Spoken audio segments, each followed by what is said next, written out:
How do you guys get injured? Because of how fake it is. Oh, come on. You want to find out how fake it is? He said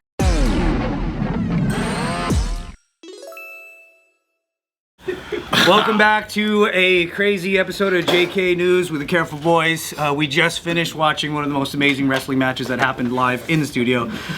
We got these four guys right here. Courtesy to them for coming out. And if you can, please introduce yourselves, starting from this side. All right, well, my name is Ruben Iglesias, like the singer. I'm Chris Hannah Ford. That's me. I'm training with my man right here. And I'm Robby Phoenix. I'm at Chivo, the prodigal son of Lucha Libre. Yay! Heck yeah. Thank you guys for coming down. So Chris is a longtime friend of mine. I worked with him for many years for Party Rock. And he ended up getting into wrestling and he started going to an academy and is actually owned and ran by Robby right here. Wow. That must have been like, you were freestyling all of that, right? Like you couldn't like choreograph anything, so you just had to like go with the flow, grab stuff. And how was that like? You just had to, is that normal to like just freestyle? Or is it usually have like a thing, like a what do you call it? Like something made ready to go. Like a set? Yeah, like a set. Usually we have at least a goal of what we're trying to get to. And then it's up to us how to get there. That's cool. Sometimes that's the best way though, because you got to feed off the crowd's energy. And have you guys all worked with each other many times? I don't even know these guys. That's funny. They just came to attack you, huh? Well, Robby and I used to be tag team champions and used to be training partners and used to be friends up until Today. he turned on me. Yeah. Today, so. What went wrong? What went wrong between you two? What did go wrong? Huh? I just got tired of losing. So you're saying that Ruben was dragging you down? I mean, So he says. I'm not trying to be an asshole, but I mean, I was winning before. That doesn't sound like an asshole, right? I'm not to make excuses, but he knows I was injured earlier this year. I had a serious back injury. I'm just trying to get back into things. I even told him to be patient with me. I was training with him, but I guess he lost his patience, so. Oh, okay. And all of you guys constantly are working while injured. Is that correct? Yes. Wow. Damn. How do you guys get injured? Because of how fake it is. Oh, come on. You want to find out how fake it He is? said Yeah, that's what I'm he says asking. it's fake. And in all honesty, I mean, I have this fucking bump on my fucking arm just from what the fuck just happened. So I saw you because I was back there. I could see you guys checked. You did a little makeup touch right there. Makeup. Saw you guys back there. So someone needs to Dave Schultz this guy. Yeah, right? What's a Dave Schultz? I'm about to find out. Okay. Look it up. Google it. Google it. Dave Schultz. Okay. Oh, looks like fun. He's faking. He's the biggest wrestling fan out of it. I love wrestling. That was awesome. That was seriously awesome. I don't know. By the way, I admire what the hell you do because you can't even breathe in that thing barely. Oh, man. He sat in traffic on the way here. Like, He pulled up. We saw him wearing roll it. up, and he was wearing. No way. Yeah, dude. I grew up in this thing. his AC's broken. He's just in the hot sun. Yeah. During COVID, did you just wear that around? Oh, it was easy, yeah. I was doing Uber Eats, had my mask on right here. Yeah, perfect. And we couldn't wrestle, so yeah, it was Uber Eats and Chivo deliveries. That was it. So how long have each of you guys been in the wrestling game for? I know Robby's been. You want to start, grandfather? So yes, I am the grandfather of us all here. I've been doing this for 25 years. Nice. And you're from LA, and you. I was born and raised in East LA. Nice. City Terrace. Nope. Right around here. Right in the smack dab in Middle East LA, Whittier Boulevard. Are you guys also fans of like the big WWE stuff, or do you think that's kind of hacked now and stuff? Oh, no, I love it, man. That's what I'm trying to get to. Yeah, we're still fans. We're always gonna be fans. Yeah. I think that's what keeps us doing this is we stay fans. Yeah, you got to be a fan to some degree in order to even want to do this for sure. There's maybe not everybody follows every single episode, especially because they put out like 25 hours of content now. Right. Yeah. But yeah, absolutely. Everyone. I mean, I think it's important to stay fans and watch the product current. Yeah. you never know when you get that phone call from the big leagues, and if you don't know who's who, Exactly. what they're doing, you know, your tryout could go really bad. Yeah. And how long have you been in the game for, Ruben? About 16 years now. 16 years, dang. Nice. How about the rest of you guys? Man, I actually just debuted last year. I actually debuted against Robby last year. Yeah, Great last year match. in June. Great match. Last yeah. year in June I debuted. But I've been training since I was around 13. I started training, but I was always playing football.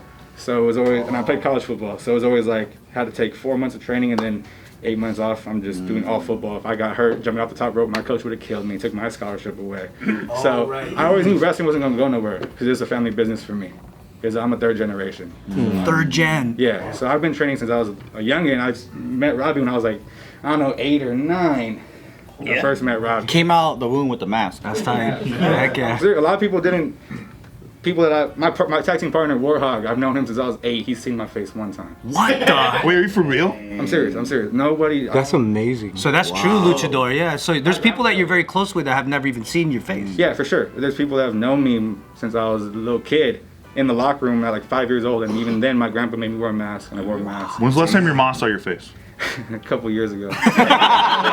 That's dedication. Trip, dude. So you're just like Christmas Day, you're just sitting there with a bunch of stockings behind you and shit? Yeah, man. Christmas cards go crazy. Heck yeah. And then Chris, I remember you started getting into wrestling like how many years ago was it? So it was when we were coming off of tour. I think the one that you met us up in Canada. So it was like 2017, 18, or 9, something around there. Right before the pandemic, I met Robby, and they were doing like a boot camp type thing. And so with my schedule, I couldn't actually do like the full-on classes. So I went in for like a 1-day boot camp and couldn't walk for 2 days, but thought it was the coolest thing I'd ever done in my life. All right. So like when music's done, or maybe before then, I'll try to get involved. Maybe when we're done touring. And then like a year later, I went back for one more boot camp. And then Robby was running that one too. I was like, all right, I got to figure out a way to do this. So I talked to Robby when we were done a schedule to do just like private one-on-one training, just to like see if I could even do it. Like if I'm old, I got bad knees. I'm like I've never gone upside down in my life. Like, I usually don't jump off the ground ever. It's like probably not gonna be for me, but I absolutely loved it. And then the pandemic hit. I was like, cool. So that's the end for me. No big deal, no problem. And then I think just about 3 years ago now, as things started to open back up, I saw Robby and Ruben actually win tag team gold. I was like, all right, are you still coaching? He's like, yeah, let's come back and try it out. And so I've been training pretty consistently, barring a few injuries, for about 3 years now. And my first match is actually a week from Saturday. Yeah, Chris. What's it like for, let's say there's a person that wants to get into wrestling, they have zero experience, they find your school.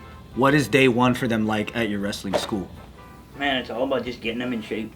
Oh, okay. So it's a lot of working out, a lot of conditioning. The thing is you can come in and you can, be a football player, just be an athlete and be in shape. But there's nothing like wrestling training, You can tell me you run miles and miles every day.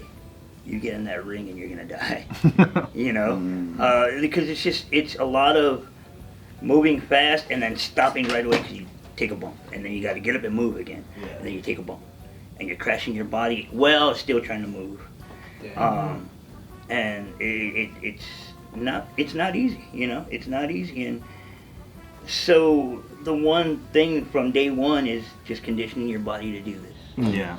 It's probably the one thing you can't call timeout for if you need a breather, if you need some water. Right, that's true. So if you're scheduled to go 15 minutes in a match and you're gassed out in the first 3 or 4, good luck trying to finish that. Well, you could do what Ric Flair did on his last match. Yeah. Just pass out. Little tip for you guys, little tip. I saw it. I paid for that shit. I was watching it and I was like, I'm a chump. They got me. Yeah, he just kept walking in a circle. On average, how long would you say like a normal match would be like when you're doing wrestling matches? On average, you're looking at an average match is probably 8 to 10 minutes. 8 to 10 minutes of nonstop, Wow. full power. Yep. That's a lot. Dude, how about choreography? Like remembering exactly what's coming next. You guys talk to each other midway, maybe? Yeah, you have codes that you say for like things on the fly? You freestyle out of it. Yeah. Oh. You freestyle. Yeah. You guys are talking to each other, right? Like out there. You got to have the finish. That's basically all you got to really have. Yeah. Know when it's time to get there. Yeah, once you know where you're going at the end, to where your ending is, then like I said earlier, it's just up to you guys to tell the rest of that story to get there. Oh wow! So it's not like you grab me here and then we do this. It's more like this is where the sequence. This is the end. This is the end we got to get to. How we get to it, we'll figure it out when we're out. That's kind of cool. It's like an improv show. Oh, wait, so is that like what WWE is too and all that? Like just like is that how they play too? I think they take it. I mean, now they do more step by step. Because of production, you know. Yeah. You gotta know where the camera needs to be They have a certain big enough times. budget where they could hire producers and agents to kind of structure matches. Right. Out here, we can't really hire guys to come in and help produce and help agent the match. And they got their TV contracts and commercials and stuff, so they have to time things out very specifically. If it's a 2-hour show, they got to make sure each match doesn't go over its time. Yep. I was gonna say most of the time we don't even know who we're wrestling. We get there. The first time I ever met him.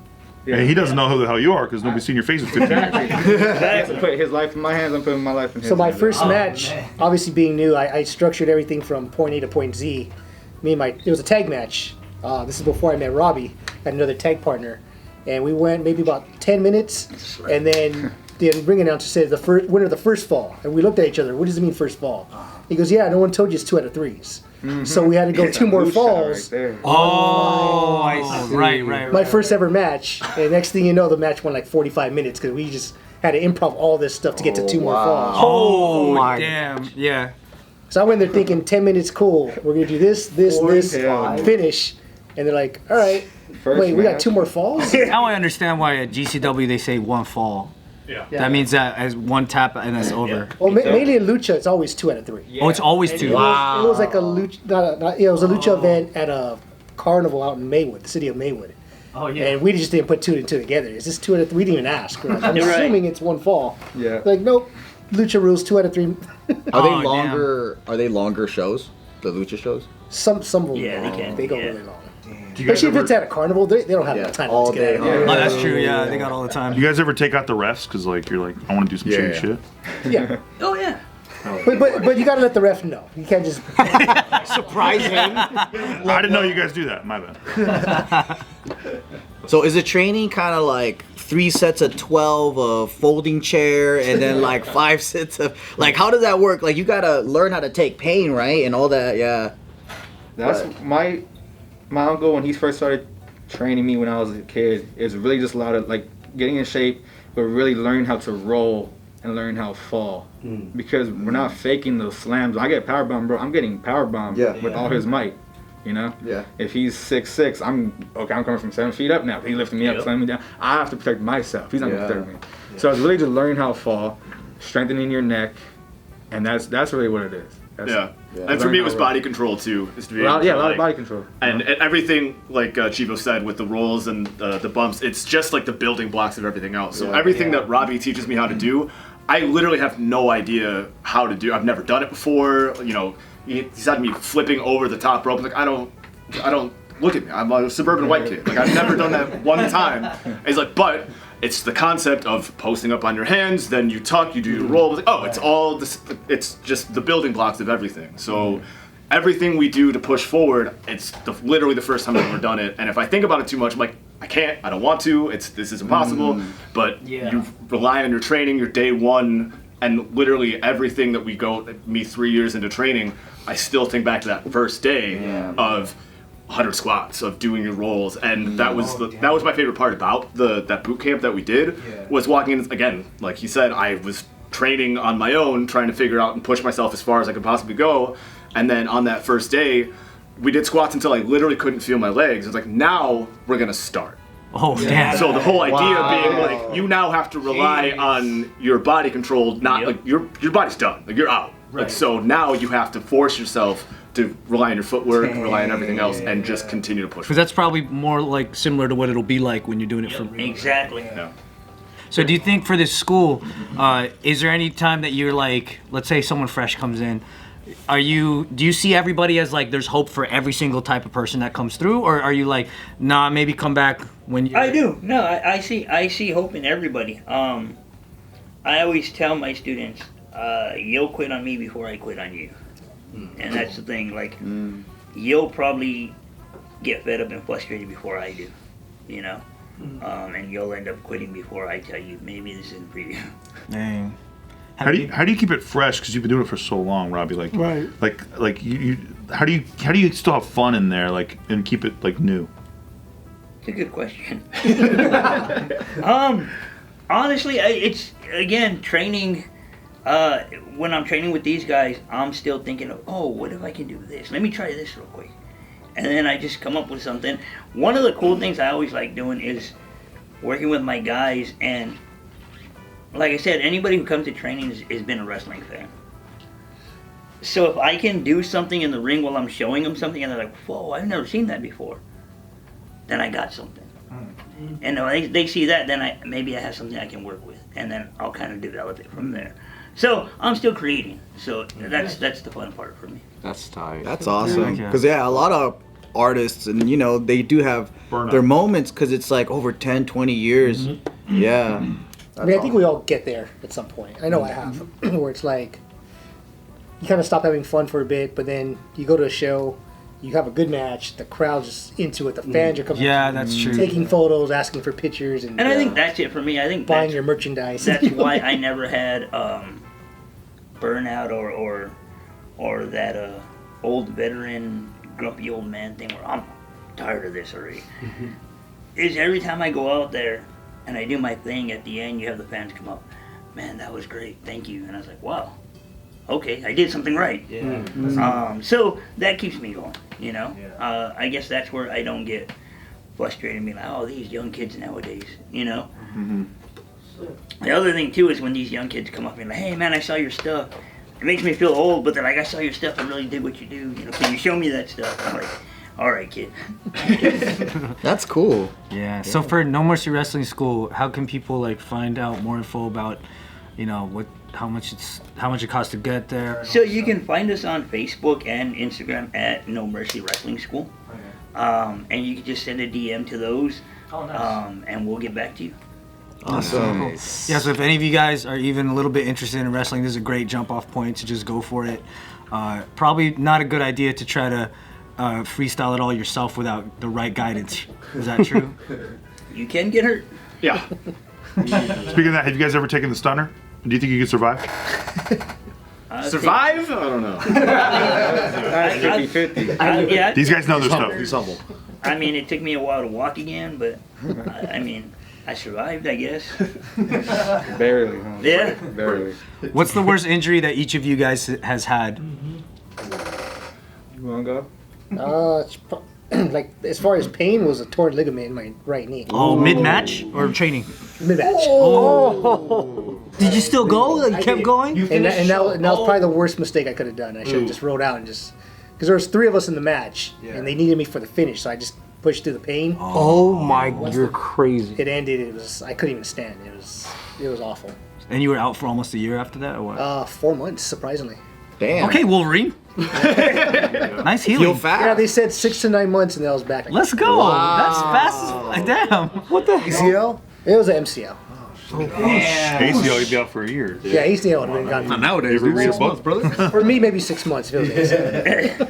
Good job. Short. For me, pain-wise, it was popping my shoulder. That wasn't fun at all. And it turns out I also, my chiropractor told me I disconnected, my arm from my pec. So he was like, I gotta crack your neck. I was like, none of those things make any sense to me. It's like, my shoulder hurts, so it's this and crack my neck, and I was fine. But it was like I couldn't lift my arm for 3 days. So the chiropractor actually, it worked. 100%. I was back in training then. Was he like was he an old Chinese guy? No. He's a tennis guy. And, yeah, of all things. Amazing. Yeah, it was incredible. He's like my Dr. P. He's the best. Damn. Let's go. The most confusing was we were working on neck breakers, and all of a sudden, about a week after, I felt totally fine. My left arm just started to slowly, Way later it started to? harder and harder to move it, and then at some point I couldn't even, couldn't do anything, and then I couldn't lift at all, and I thought I was completely done. Again, went back to Dr. P, and we figured it all out. But that was a much longer recovery process, but I just kept losing strength, so it was the most frustrating, confusing one. Oh yeah. But it wasn't pain. It was just why am I falling apart? Did I use my arm as much as you possibly can? And now it's done. What does the neck breaker look like?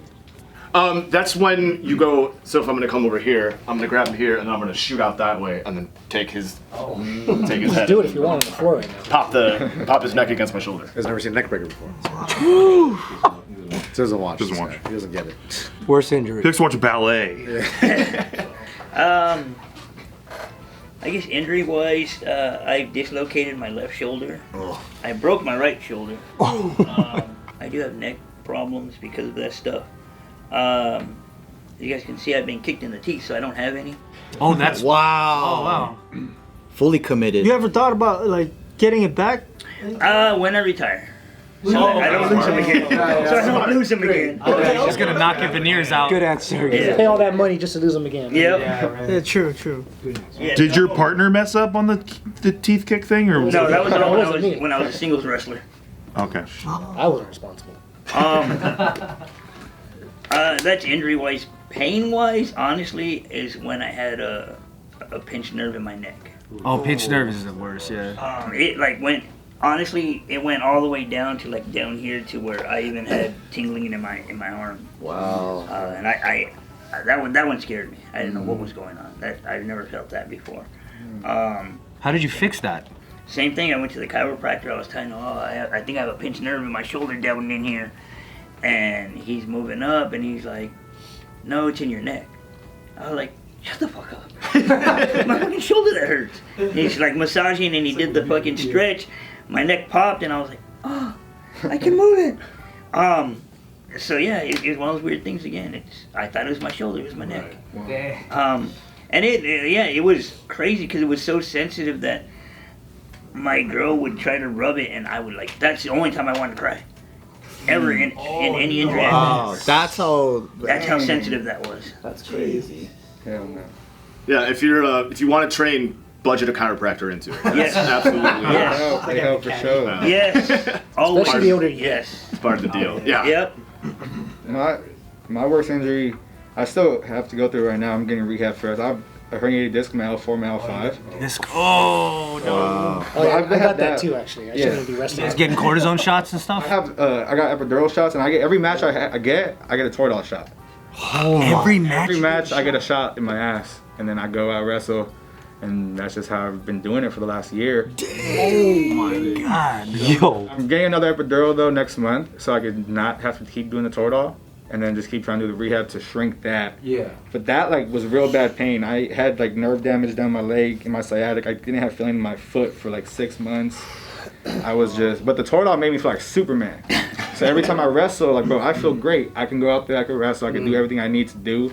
But then like after 48 hours, that's when it all hits. You know? And you come crashing down. Right. That sciatic fucks you up, and you're screwed. That I've been dealing with that for a year. But like the worst pain wise, it was probably this fucking guy. It was my first match when we went for he went for a DDT, and he spiked the hell out of me, and I landed right on my head, bro. And like I heard so much cracking, and I was just laying down, and I was trying to feel my hands because I knew I was like no, something's wrong with me, cause I felt everything go down my spine into my toes right after that DDT.